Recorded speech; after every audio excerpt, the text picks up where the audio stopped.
Welcome to the channel Rex the German shepherd. आपने तो ये बहुत सुना होगा कि जर्मन शेफर्ड एक ऐसी ब्रीड है जिसको बाकी ब्रीड्स की निस्बत ज़्यादा अच्छा डॉग माना जाता है। तो ऐसा क्यों है, तो चलिए जानते हैं आज की वीडियो में। जर्मन शेफर्ड डॉग चाहे लॉन्ग कोटेड हो, शॉर्ट कोटेड हो और जिस तरह मर्जी इसके हेयर्स हों, लेकिन इनकी जो नेचर है, इनके जो फीचर्स हैं वो सेम हैं, हर डॉग में सेम होती हैं, चाहे वो ब्लैक है, वाइट है, लॉन्ग हेयर्ड है या शॉर्ट हेयर्ड है। ये इनके फीचर, इनकी नेचर सेम होती है। एक्चुअली जर्मन शेफर्ड जो डॉग्स हैं इनके अंदर एक तरह की नेचर नहीं होती, यानी कि ये गार्ड डॉग भी होते हैं, ये प्लेफुल डॉग भी होते हैं, ये अग्रेसिव भी होते हैं, ये हैप्पी माइंड के भी डॉग्स होते हैं, कूल टेम्परेचर के भी होते हैं। और मतलब कि इनके अंदर सारे डॉग्स की क्वालिटी अगर मिला दी जाए तो ये डॉग्स बनते हैं। आपको जैसे पता है कि अमेरिकन्स FBI में जर्मन शेफर्ड्स को ही यूज़ करते हैं, जिसको वो K9 का नाम देते हैं। इसका मतलब ये है कि जर्मन शेफर्ड डॉग्स हंटिंग के लिए भी यूज़ किए जा सकते हैं। अब इतनी सारी क्वालिटीज़ होने की वजह से जर्मन शेफर्ड को एक बेस्ट ब्रीड का नाम दिया जाता है। ख़ास तौर पे इंडिया और पाकिस्तान में जर्मन शेफर्ड्स का बहुत शौक किया जाता है और इनको एज अ पेट रखा जाता है। इनके डॉग शोज़ भी हर तरह के होते हैं और बहुत फेमस लेवल के होते हैं, जिसमें इनकी ट्रेनिंग्स होती हैं। इनकी जो आउटर लुक है वो डिपेंड करती है, इनकी वॉक डिपेंड करती है। और आपको एक मज़े की बात बताता हूँ कि ये जर्मन शेफर्ड खुद में एक प्रॉपर साइंस है। अगर आपका एक्सपीरियंस है किसी डॉग शो में या आपने कभी किसी डॉग शो विनर डॉग को देखा हो डीपली, तो आपको समझ लगेगी कि उनकी जो ट्रेनिंग है वो एंगुलेशंस के हिसाब से बनाई जाती है। लाइक जो इनकी स्लोप है वो किस एंगल पे होनी चाहिए, इनकी जो थाइज है वो किस एंगल पे होनी चाहिए, लीश किस 45 डिग्रीज पे होनी चाहिए। इस तरह के ना मेजरमेंट्स के हिसाब से इस डॉग को ट्रेन किया जाता है। अगर मैं बात करूँ कि जर्मन शेफर्ड्स का रिलेशन ओनर के साथ कैसा होता है, तो वो मैं आपको क्लियर करता चलूँ कि जर्मन शेफर्ड अपने ओनर को बहुत सिक्योरिटी प्रोवाइड करता है। मैं आपको सिर्फ इतनी बात कहूँगा, आप आगे से समझ जाएंगे। अगर मैं रेक्स को वॉक पे लेके जा रहा हूँगा और आगे से कोई इंसान मेरे पे अटैक करता है या कोई जानवर भी मेरे पे अटैक करता है, तो मैं उससे बाद में हिट करूंगा, ये पहले उसे हिट कर रहा होगा।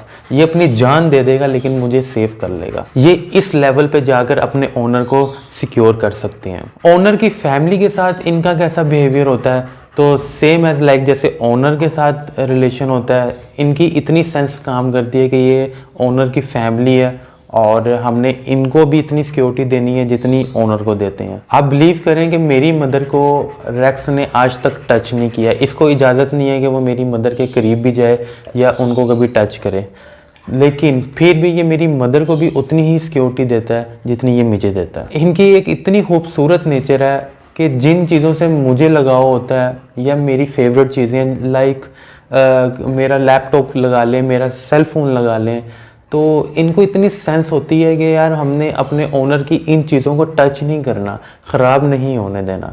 इनको इतना पता होता है। हमें यार जर्मन शेफर्ड की ट्रेनिंग की बात करूं तो ये बहुत ही जल्दी सीखने वाले डॉग्स होते हैं, लेकिन उसकी एक शर्त होती है कि आपने अपने डॉग के साथ जो रिलेशन है वो ठीक तरह से बनाया हो। एक दफ़ा अगर आपके जर्मन शेफर्ड डॉग के साथ रिलेशन बन गया तो आपको फिर इनको कुछ सिखाने की ज़रूरत नहीं पड़ेगी, ये खुद आपकी नेचर को समझेंगे।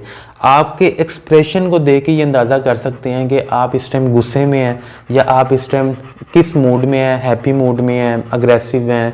मतलब ये मेरी शक्ल देख के रेक्स, इसको पता चल जाता है कि मैं इस टाइम गुस्से में हूँ तो ये चुप करके साइड पे बैठ जाता है। इसको पता चल जाता है कि मैं इस टाइम खेलने के मूड में हूँ तो इसकी नेचर भी ऐसी ही हो जाती है।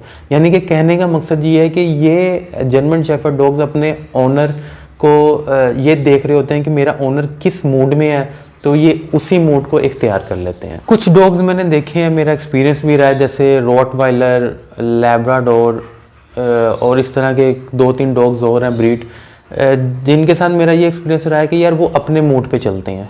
लाइक अगर लैब्राडोर का खेलने का मूड हो रहा है तो उसको नहीं पता कि आपकी सिचुएशन क्या है, आप थके हुए हैं या आप गुस्से में हैं, उसको सिर्फ खेलने की पड़ी रहेगी। जर्मन शेफर्ड ऐसा नहीं है, इसको पता चल जाएगा कि आपका मूड क्या है तो ये उसी सिचुएशन से ना आपको डील करेगा। इनकी ये बहुत अच्छी बात है, और ये एक छोटी बात नहीं, बहुत बड़ी बात होती है। अगर बच्चों के साथ रिलेशन की बात करूं कि इनका बच्चों के साथ क्या रिलेशन होता है, तो उसके बारे में ये कहूँगा कि ये बच्चों के साथ ईजी रहते हैं, ठीक है। लेकिन जर्मन शेफर्ड का जो प्ले है ना, वो थोड़ा सा एग्रेसिव कह सकते हैं पॉइंट ऑफ व्यू से। वो भी किस तरह कि ये आपके ऊपर चढ़ेंगे, आपको हल्की सी बाइट करेंगे। अब जो बच्चे होते हैं वो हल्की सी बाइट नहीं बर्दाश्त कर सकते। जैसा कि ये एक लार्ज डॉग ब्रीड है, इनका साइज़ बड़ा होता है, तो अगर ये खुशी खुशी में किसी बच्चे के ऊपर जंप करते हैं तो जाहिर सी बात है बच्चे का वेट इतना ज़्यादा नहीं होता, वो जाके गिर सकता है, बच्चे को चोट लग सकती है। तो ये चीज़ें आपको देखना पड़ेगी। हाँ, अगर आप जर्मन शेफर्ड पपी को पालते हैं और बच्चे के साथ शुरू से ही रखते हैं, तब जर्मन शेफर्ड को ये बात समझ आ जाएगी कि इस बच्चे में इतना ज़ोर नहीं है कि मैं इसके साथ अगर अग्रेसिवली प्ले करूं तो ये बर्दाश्त कर पाएगा। फिर वो ध्यान से ही बच्चे के साथ रहेंगे। जर्मन शेफर्ड डॉग्स में मैंने एक बहुत अच्छी चीज़ देखी है कि यार ये आपके एक तरह के फ्रेंड्स बन जाते हैं। अब फ्रेंड्स में क्यों कह रहा हूँ, अगर मैं कभी ज़िंदगी में परेशान होता हूँ ना, या मैं डिप्रेस्ड होता हूँ किसी बात से, तो मुझे किसी अपने दोस्त के पास जाने की ज़रूरत नहीं पड़ती। मैं इसके पास आता हूँ, इससे मैं अपनी जब बातें शेयर करता हूँ ना, आप यकीन माने ये मुझे जिस तरह के आगे से एक्सप्रेशन देता है ना, मुझे ऐसे ही लगता है कि यार कोई इंसान मेरी बात सुन रहा है और मुझे आगे से प्यार दे रहा है। लाइक अगर मैं ऐसे रोते रोते कुछ बताता हूँ अपनी ज़िंदगी का, तो ये उसी तरह से बिहेव करने लग जाएगा, मेरे ऊपर हाथ रखेगा। जैसे होता नहीं कि एक इंसान दूसरे इंसान को हौसला देता है, यार कुछ नहीं होगा, टेंशन ना ले। इस तरह की चीज़ें जर्मन शेफर्ड करते हैं। जर्मन शेफर्ड्स को बॉल के साथ खेलने का बहुत मज़ा आता है। आप बॉल फेंकें या कोई भी चीज़ फेंकें, ये चेस करते हुए उस चीज़ को ढूंढ के आपको वापस ला के देंगे। लाइक जैसे हंटिंग डॉग्स होते हैं ना, वो भी इनके अंदर एक नेचर है। तो आपको बड़ा मज़ा आएगा, आप एक जगह पर बैठे रहेंगे, आप दूर कहीं चीज़ फेंक दें तो वो चीज़ उठाकर आपके पास लेकर आएगा, आपको उठ के जाना नहीं पड़ेगा। आप दोबारा वो बॉल फेंकेंगे, वो फिर लेकर आएगा। इस तरह से ये आपका टाइम भी ना अच्छा गुजारेंगे और आपको ज़्यादा स्ट्रगल नहीं करने पड़ेगी। अगर आप पाकिस्तान और इंडिया से हैं तो आप जर्मन शेफर्ड को ईज़िली पाल सकते हैं। क्यों? क्योंकि अगर इनको कोई प्रॉब्लम होती है तो आपको ईज़िली इनके इलाज मिल जाएंगे, क्योंकि ये एक बहुत फेमस ब्रीड है और हर वेटरनरी को, हर डॉक्टर को इनका ट्रीटमेंट पता होता है। इजीली वो इसका इलाज कर सकते हैं। तो आपको ये प्रॉब्लम नहीं होगी कभी कि आपने कोई ऐसी डॉग ब्रीड रख ली है जिसके डॉक्टर ही नहीं मिल रहे, या जिसकी ऐसी प्रॉब्लम्स या बीमारियां, डिजीज़ हैं जो डॉक्टर को समझ ही नहीं लगेंगी।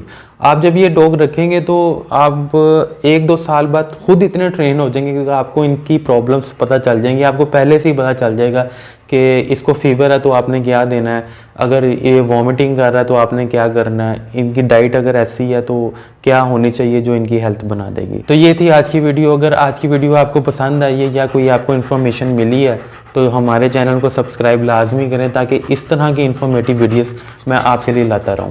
Thank you so much.